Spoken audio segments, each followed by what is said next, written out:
Saksakallan gunarnavasya Vande Guru Sri Charanarabindam.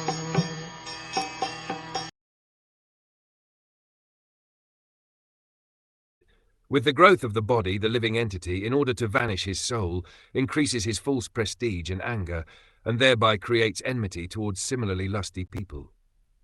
In Bhagavad Gita, 3rd chapter, verse 36, Arjuna inquired from Krishna about the cause of a living being's lust. It is said that a living entity is eternal, and as such, qualitatively one with the Supreme Lord.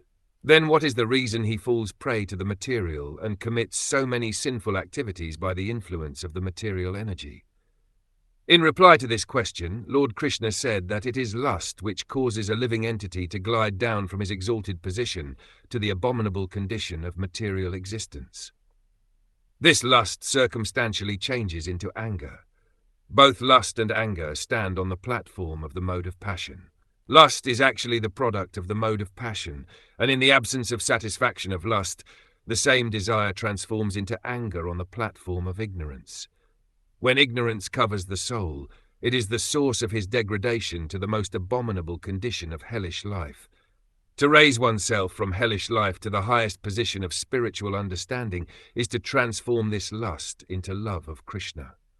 Sri Narottam Das Thakur, a great acharya of the Vaishnav Sampradaya, said, Kama Krishna Karmarpane, due to our lust, we want many things for our sense gratification, but the same lust can be transformed in a purified way so that we want everything for the satisfaction of the Supreme Personality of Godhead.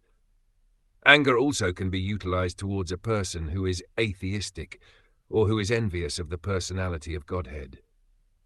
As we have fallen into this material existence because of our lust and anger, the same two qualities can be utilized for the purpose of advancing in Krishna consciousness, and one can elevate himself again to his former pure, spiritual position.